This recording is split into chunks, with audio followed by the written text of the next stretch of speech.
Okay, we have another day of math multiplication. It's Monday. It is April 27th, 2020. And today we're studying Chapter 21, Lesson 5. The page numbers are 419 and 420. Today we're going to be looking at word problems. So, Chapter 21, Lesson 5, write a number sentence. So as you notice, there's a lot of words here, and we're going to take a look at this and see how we can figure out how to write a math sentence that is going to help us to be able to solve this word problem. It says, Kayla, Mateo, and Angela bring seeds for the class planting project. How fun is that? We just did a planting project when we did science this week, or last week, sorry. Each child brings 5 seeds. How many seeds do the children bring in all?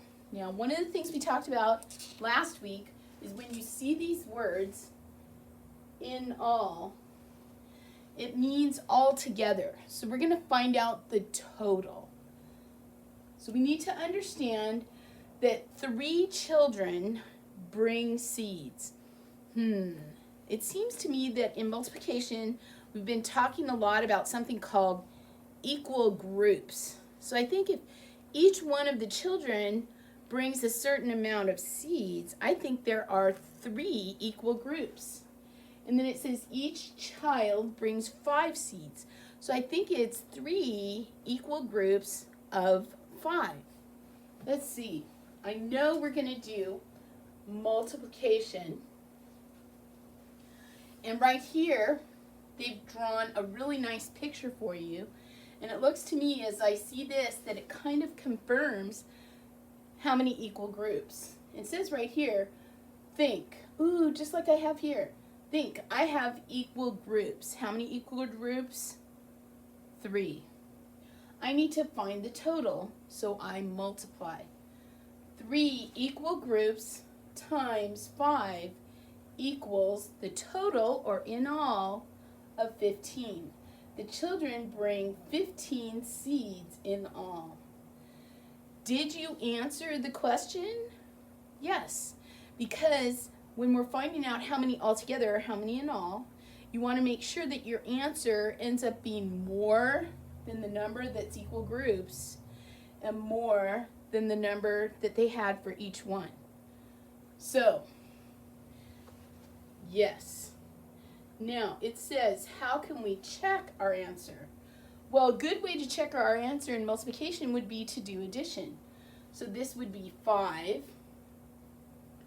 plus 5 plus 5. So I could skip count by 5. 5 plus 5 is 10. 10 plus 5 is 15.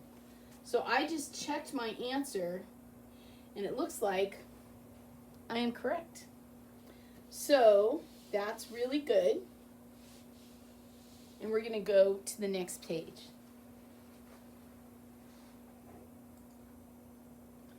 No, not that page. We're going to go to this page.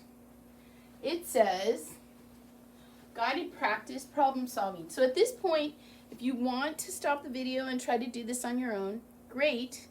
3, 2, 1, stop. And then you could come back. If you're back, great. Let's see if our answers match. There are 20 children in Mr. Lee's class. Each child gets 5 seeds. How many seeds are there in all? So we're looking for the total. What do you know? There are 20 children in the class. Each child gets 5 seeds. What do you need to find out? All the number of, and I'm going to write it down here, seeds. Definitely. Write a number sentence, then solve. Okay, it seems to me we need to look for equal groups. So it looks like to me that if there are 20 children in the class, and each child brings 5, our equal group sounds like 20, correct? So I'm going to put 20 here because my equal groups go first. And I'm going to say 20 equal groups or 20 sets of 5.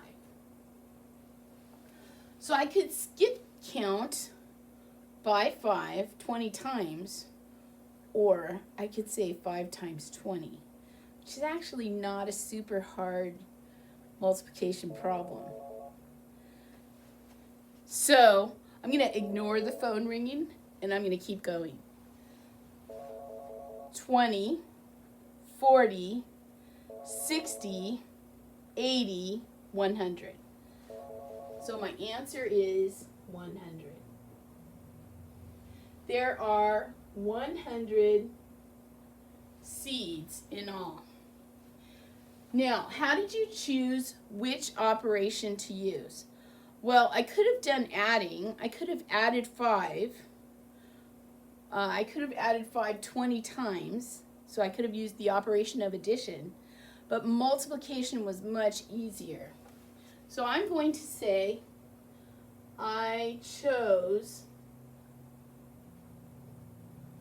the quicker way. And I'm going to draw a little arrow and I'm going to show what I did. Multiply. And I really did 5 times 20 because I knew skip counting by 20 technically is not really hard. Okay, so we're going to go down to this problem right here. And if you have something else that you wrote, fine. If that works for you, fine. The only thing is that's got to be multiplication. You don't want to make addition. There's not really an addition problem that would fit that word problem in those spaces. Here we go. The class orders ants for their ant farm. There are 8 ants in each group. Now, when it says the word group, I'm going to think equal. Equal groups, right?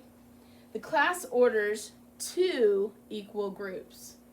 So when I see equal groups and a number in front of it, I know that number is going to come first. So I'm going to say 2 times, and I know there were 8 ants in each group. So I'm going to put 8 second. Now, I want to find out how many in all. So 2 times 8, I happen to know my doubles facts. So 2 times 8 equals 16. So I'm going to write 16 ants in all. Now what I could have done was I could have drawn a picture. Here's one packet of ants. Okay, I'm not going to draw little ants because that would take a long time. Here's another packet of ants.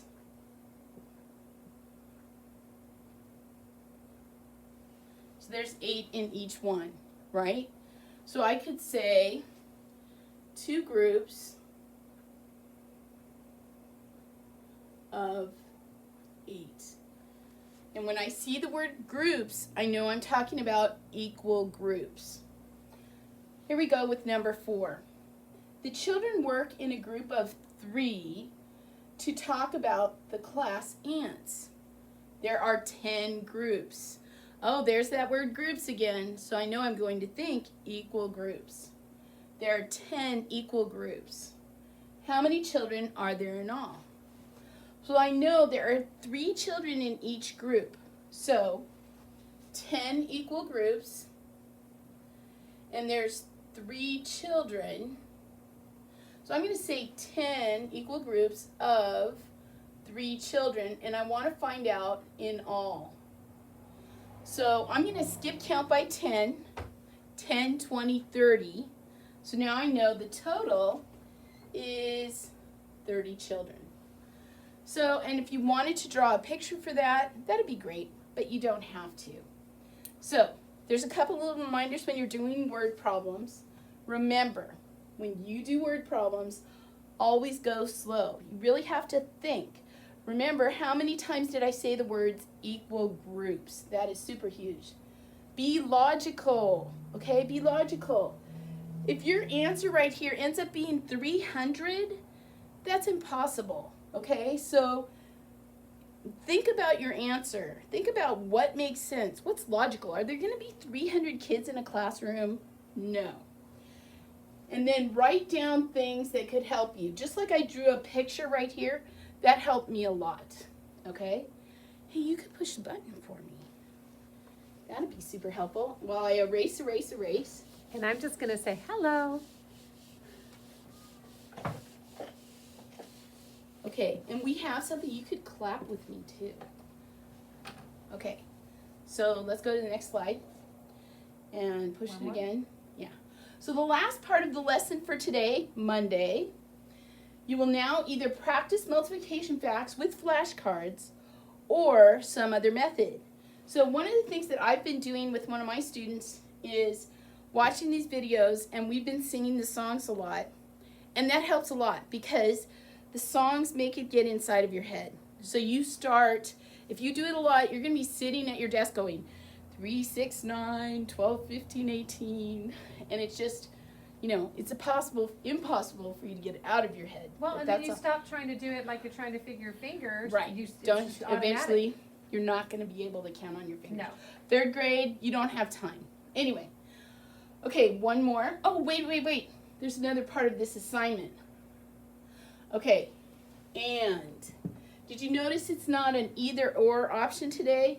You will do practicing multiplication facts because we want you to be ready for 3rd grade. And you will also practice by using Gigi for 20 minutes. So set your kitchen timer, 20 minutes. If you want to do longer, fine. Next button. I was just going to say, you know how quick it is that they're going to be in 3rd grade? Oh, you're going to blink and it's going to be 3rd grade. That's right. Okay. Yay. Look, but we're happy. We're having a good time with math because math is fun. Next slide. McKenna showed us another array, and I really like this array. I like how neatly she put rows. Remember, rows go across, and she put columns. So then we know it's 3 equal groups, and there's 3 in each group. And another reason why I really like this array, you know, it's chocolate. Okay, I was looking at it thinking, should I unwrap it and eat it? It's making my mouth water. Okay, so go ahead. McKenna's array, very nicely done. And we got my favorite jumping, hairy, smiley face. So should we go? Oh, you can do that. That's outstanding. But can you imagine wearing that costume is outstanding. Yeah. Or maybe it's in a cool place. Okay. But okay, and there's one more slide.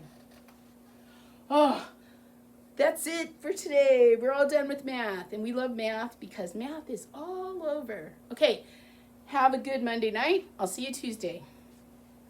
And I got to push the button.